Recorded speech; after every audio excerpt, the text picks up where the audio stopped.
everyone, this is Shokora Zouheikyoku aka chocomint, and welcome back to our Let's Play of Celestia.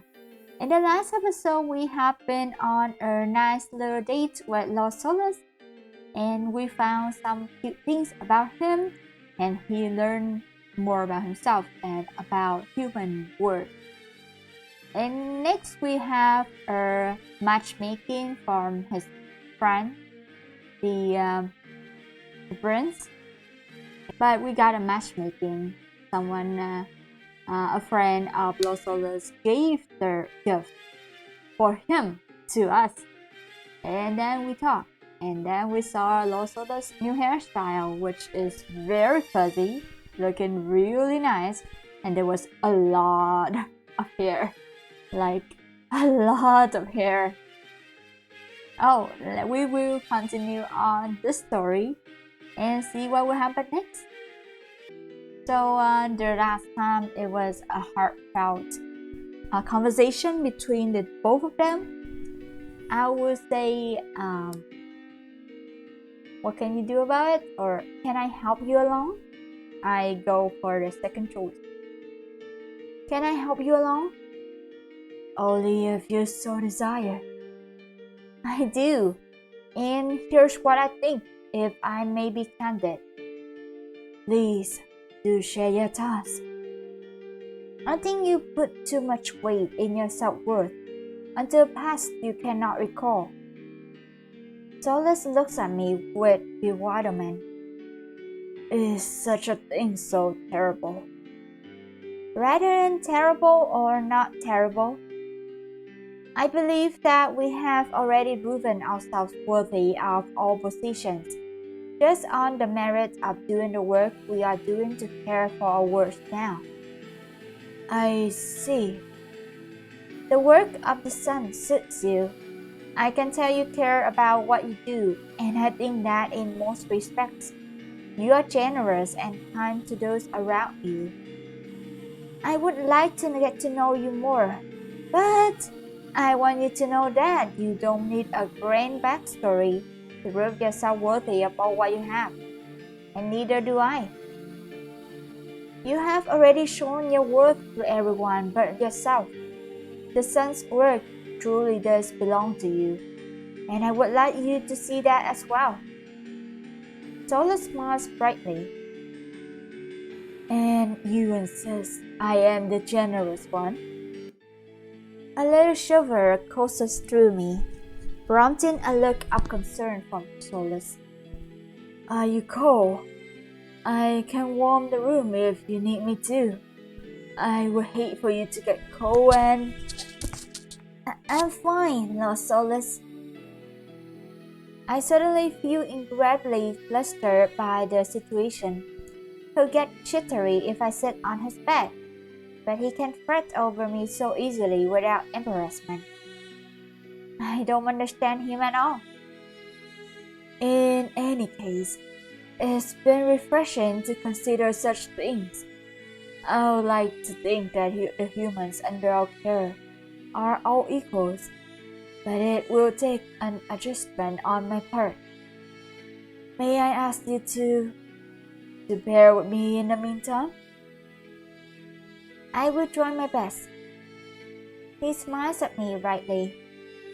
You know, before you, no one has ever told me these sorts of things before. Well, to be fair, your demeanor does not leave a lot of room for questioning certain opinions, genuine connection. I wince at his words. That is too harsh, Lord Solis. But it's true, isn't it? And I need to accept that. I thought distance from my human judges was necessary to garner their respect and adulation. But perhaps I need to rethink that too.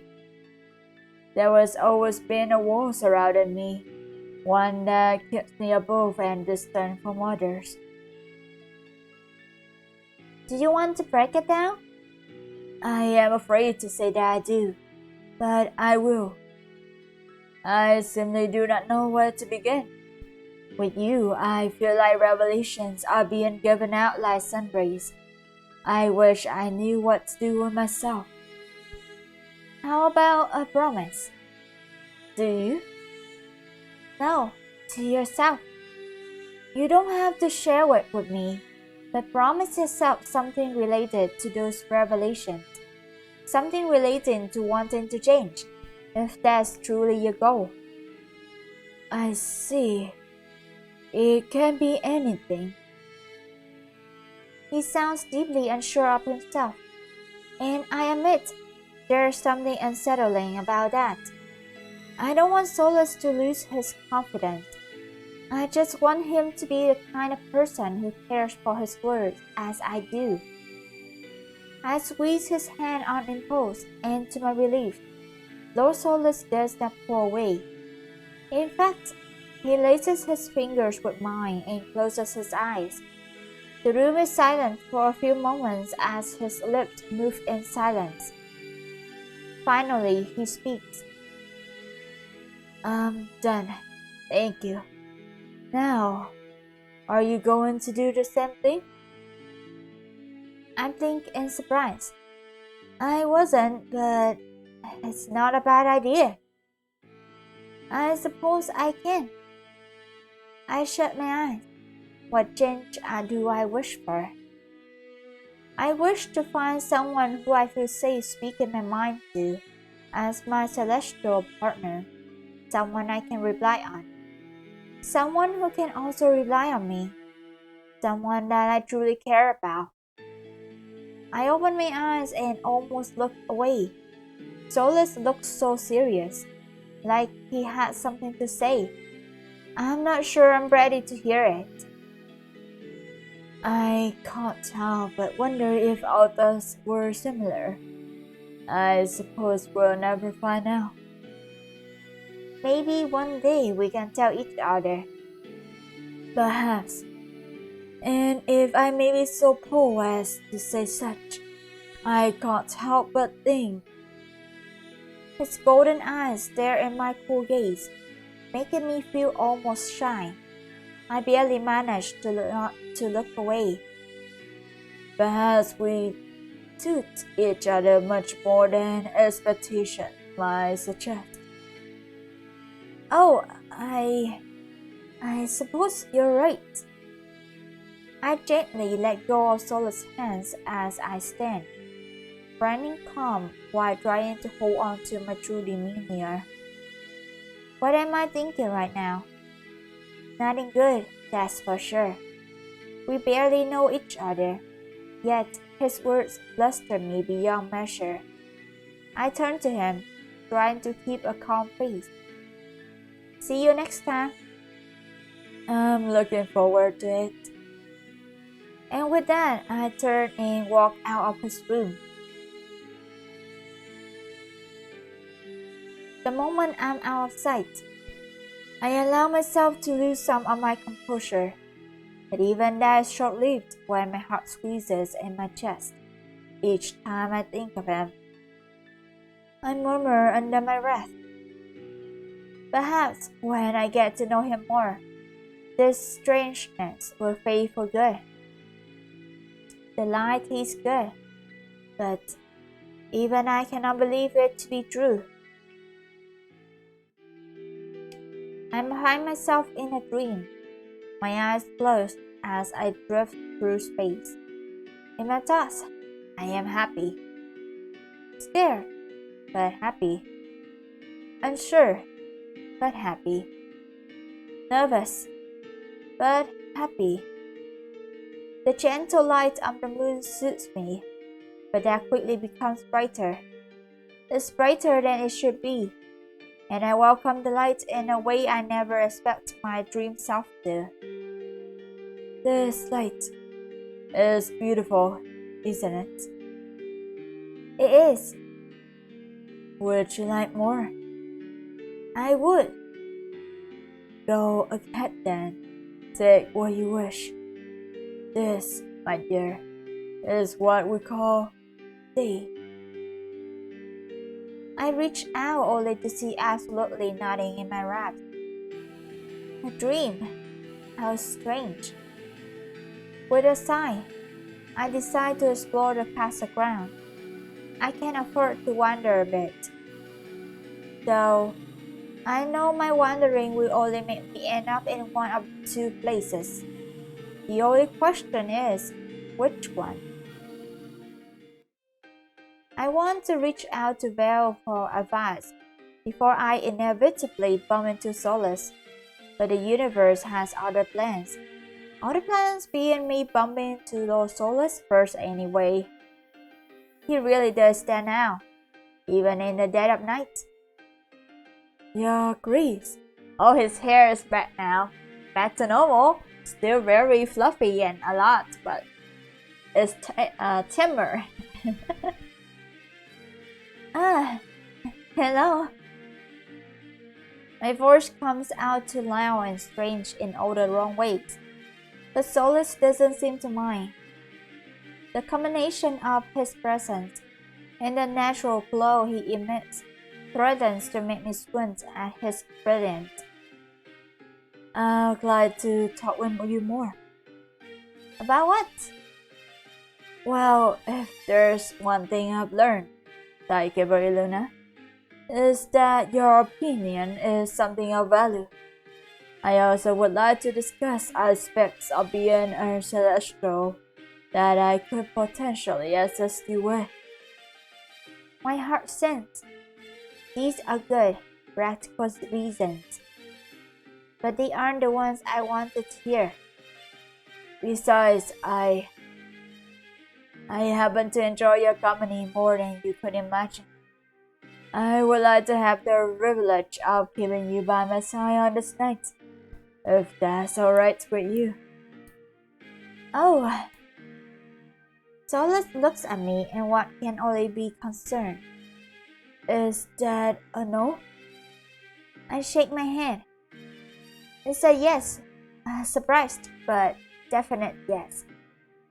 I thought you might be offended by my words once you consider them thoroughly. I suppose I am eager for growth. It's not a stretch to say that I find myself growing most when I am speaking with you. He smiles brightly. I make a resumption, but I imagine that when we were to meet again in the next century, I am most curious as to what you could teach me next. Wouldn't that be something? It would. The words come from my lips, but they surprise me with their honesty. A century spent at Solis' side. It doesn't sound bad at all. I wonder, what do I feel about Solis now? It can't be my imagination, but it feels like we are getting closer. A thought strikes me as funny. Belle would have a fit. In any case, would you like to meet in your office? If it's business you'd like to speak of, then... I throw up at the awkward expression on Solis' face. He looks completely embarrassed as he clears his throat once. Twice. What is it? Nothing. It's fine this time. Just... Would you perhaps be amenable to taking walks or going into town again? That would be nice. At the reply, Lord Solis takes my waist into both of his hands, spinning me in abject delight. Then he seems to catch himself, letting me down with that endearing blush of his breath across his face. It's strange. When Solis smiles like this, so brightly and joyfully, I'm tempted to let all my good sense out the window and say exactly what I'm thinking and feeling. I haven't even processed what those thoughts and feelings mean, and yet the desire to get myself fumbled through it all is still there. Thank you for accepting my selfish request. It means more than you'll ever know. It's hardly selfish when it's something I would have done anyway. I suppose that's true. Now I will leave you to your business. I do not want to take up more of your time more than I already have, as I am sure you have important matters to attend to. When shall we meet? What shall we do? Give me a few hours. I can meet you later if you like. Fantastic. Can you meet me at my office? I can prepare accordingly. Thank you again, Your Grace. He turns and walks away, a telltale pounce in his step. With a sigh, my two thoughts escape my lips. I should be saying that to you. I finish my meet and greets with other potential celestial candidates as quickly as possible and go to Solis' office at dawn. It's still dark without sun, and for a moment, I imagine what it would be like to see him rise into the sky, making me glow brighter than ever. It's a nice thought, but I arrive a little later than I expect, but Solis will probably be busy anyway. At least, that's what I think until I open the door and see him pacing back and forth across the room. In what seems like impatience, how long has he been waiting for me? The moment I shut the door behind me, Solis looks toward me, stopping in his tracks. Like Hibari Luna! He bursts out immediately at the sight of me, and I can't help but smile at the look on his face. It hasn't been that long, but it's good to see you again. He says the words so softly that it sounds like he's saying them more to himself than me. Not that I'm minding the way he seems to stumble around me. Personally, I'm just glad I'm not the only one whose feelings are stirring. I apologize for making you wait. It's a pleasure to see you too. Did you already miss me? It's a pleasure to see you too. Despite the way my heart's fluttering in my chest, I managed to keep the tremor out of my voice. The words are more than mere politeness. I truly mean that. Solis must notice that, because his smile rose even brighter. I was looking forward to your company. So, what would you like to discuss? Solis bounces. I hope you can one day relax with me, like Hibari Luna. I've said it before and I'll say it again. There had not been much such formality between us. Other day? Well, it's true that I do refer a positive image and being polite is a part of that image. But even so, is there the exception? Why do you believe that? What makes you believe that so fiercely? Because I have always been this way. I don't recall a time when I have thought otherwise. I feel slightly frustrated because that seems a little unbelievable. Has he truly never lost his temper?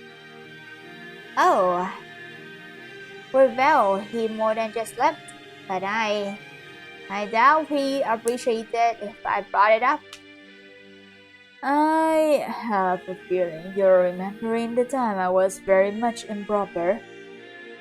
It's okay, we don't have to talk about it if it makes you uncomfortable.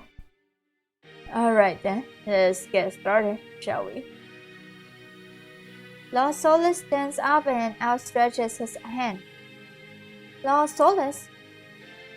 It seems that although I asked you to my office, I'll revert to walk around about the castle for a bit after all. Oh! I take his hand. It fits into mine with ease. This room seems cozy, don't you think? Solis looked around in surprise. I suppose it is. I haven't been to this place since its construction. I'm not surprised. After all, it's not hard to discern that Lord Solis is someone who tends to focus on his work. Of course, he wouldn't come here to relax when he has his office and his bedroom. You should take advantage of it then. It's a lovely space. Belle and I spend time here often. Yes. Of course you would. Of course, as friends do. Why did I have to tack on a bit about Belle and I being friends? Solis knows the nature of our relationship. He knows that we are friends. Still, a thrill rises up my spine when I hear a soft sigh of relief slip through his lips. I ignore it, largely because I don't know what I'll say if I did, and settle down in one of the more comfortable-looking spots, patting the seat beside me. Now come, let us talk. Solis hesitates, but he does sit next to me eventually. We were watching smiles as we begin to chat, and I want to stay like this for as long as possible. We speak long through the day, the lamps in the room burning low as we continue on our conversation about celestial work. It's surprisingly nice to talk to someone about the ins and outs of work. For obvious reasons, Val isn't an option, and the only other person I would feel comfortable with is Sakao, and we aren't nearly close enough for me to bug him about celestial work. Solis is the perfect option for me, and I can ask him any question without feeling stupid or ridiculous, which is a good thing because I'm going to ask a pretty ridiculous question right about now. May I ask you a question? Go ahead, I'm all ears. I know that I'm supposed to choose a star from the sky, but if I were to choose someone, would we share a workload? Not sure. Are you thinking of anyone? I shake my head. I don't really know. It hasn't been long since I became a celestial, and I do have other things on my mind. That's the truth, but for some reason, it doesn't feel adequate. I wish I had another answer for him, but I don't. So this will have to do. I understand. I have never sought a moon for my planet before. I look at him in surprise. Really? I've always felt that my work took priority over any intimacy with others. I still don't know how Sakao managed to befriend me. I suppose it's because we are quite opposite. I suppose we're in the same boat. That's a relief. That last sentence has a weight to it that I don't expect. Still, I ignore the feeling and settle for watching Solis' expression change into a relaxed smile. I see. Well, at least you're not feeling jealous or anything. I do like that. Somehow, unconsciously, even though Iluna doesn't confirm her true feeling regarding Lost Solis, she's like unconsciously make things clear for him. So no jealousy. Yeah. Smiling back is natural to me at this point. And that's when I'm reminded that if I do choose Solis, things will be alright between us, no matter what comes. I seek out Vale the following day. It's almost time for me to return to the castle now, but I don't want to leave just yet. Talking to my dearest friend about Solis is important to me, even though they're far from close. I just want to keep him informed because there are never secrets between us. So, you're friends with him now, huh? I am. I know you two will likely never be on the same page. But I still wanted to share this with you. Is that selfish of me? I don't know. I might not like the guy much, but I can understand what you see in him. You're making it sound like I'm in love with him. Val looks at me thoughtfully. Well, aren't you? I don't have a good answer to that. So I don't say anything at all, letting the crackling fire do the talking. Solis and I are going on a stroll. When it comes to a somewhat sudden stop, turns to face me, looking serious. Surprised, I blink a few times in reply. Lady Elena, I have a request. Oh, what is it? He opens his mouth, then pauses. It's a bit presumptuous of me. Do you mind? I laugh quietly, covering my mouth with a single hand. Oh, Solis, just ask. Alright then, I'll ask. I wait for a moment, but when I meet his gaze, Solis looks away. I lean over to capture his eyes, but he does it again, looking away. I know he can't mean it, but I find it exceptionally cute. I laugh again. La Solis, please look at me. He turns his worried gaze toward me. What's on your mind? Can you let me know? Yes, okay. I would like us to become closer. His words surprised me. Is he planning on asking to be in my sky? Even with my heart growing in his direction, I can't say I'm so easily decided. I answer carefully. Closer how? He lowers his voice, so I have to lean in close to hear him. I would like you to call me by my name, without a title attached. I've been thinking about it, and lately I've been wondering how my name would sound on your lips, without my title in a way. He smiles at me, half rude, half uncertain. I've never asked for such a thing before. Oh, well, it sounds alright to me. Solis raised his eyebrow. You accept it so easily. Aren't you the one who always tells me that I don't need to be formal around you? Besides, my agreement comes with a condition. Yes. I'm going to wait until you're ready to call me by my name. Would you like to try? He nods, and I hear an audible swallow. Wow. Now that I think about it, we are standing quite close to each other. Ooh! Ooh! Okay then. If I wanted to, his lips are right there. Right for a taking. Oh my.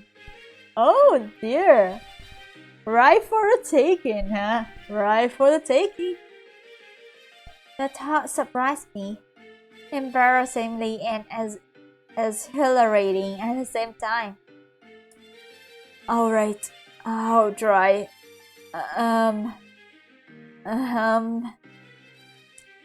Taiki. Lady, your grace, you're still not getting it. No, you can't try it. I smile encouragingly. I apologize.